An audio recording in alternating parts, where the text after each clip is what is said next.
গেদাগেদির pant বাইসে বাইসে নেন, বাংলাদেশে কিন্তু একটা কথা আছে। তো এখানে দাম্মাম হারেস মার্কেটে বিষয়টা হচ্ছে এরকম। তো আমরা আসার পরে দেখি এখানে এ টু জেড সামান সেকেন্ড হ্যান্ড পাওয়া যায় অল্প টাকার মধ্যে ভালো। আবার এগুলো সামানের কোনো গ্যারান্টি নেই, যদি আপনার নসিব ভালো হয় তাহলে চলবে, আর না হলে আবার সারতে হবে। আর এখানে অনেক দোকানদার আছে ভালো, তাই একদম গ্যারান্টি সহ চেক করে দেয় ভাই। আমি তো এখানে আসার পরে পুরোটাই হতবাক হয়ে গেছি যে আসলে এটা কি। সৌদি আরবে সেকেন্ড হ্যান্ড মার্কেট যে দাম্মামের ভিতরে যে হারেসে এত বড় মার্কেট লাগে আমি কখনো দেখি নাই। এর আগের একটা ভিডিও দিয়েছিলাম আপনাদের, ছোট দেখতে পারছেন। এ টু জেড সামান এখানে পাওয়া যায় এই দাম্মামে, এই হারেস মার্কেটে।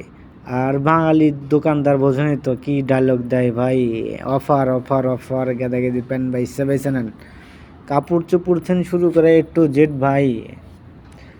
মানে কি বলবো, বলে তো বোঝাতে পারতেছি না আপনাদের। যদি আপনারা কেউ দাম্মাম হারেজের ভিতরে থাকেন তাহলে অবশ্যই জানেন যে এখানে কি ধরনের মার্কেট লাগে আর কেমন বেচাকেনা। যে এইগুলো কাপড় চোপড় কিন্তু সব সেকেন্ড হ্যান্ড, ঠিক আছে, যে আপু কিনতেছে। আর দোকানদার সবগুলো বাঙালি দোকানদার, ঠিক আছে। আমি কোনো অন্য কান্ট্রির এই জায়গায় কোনো দোকানদার দেখি নাই, সব দোকানদার বাংলাদেশের। বাইরে ভাই যদি কি বলবো, মানে এখানে আবার সোনা দানা মানে চুরি মারা বেচতেছে, আমরা তো দেখে হতবাক।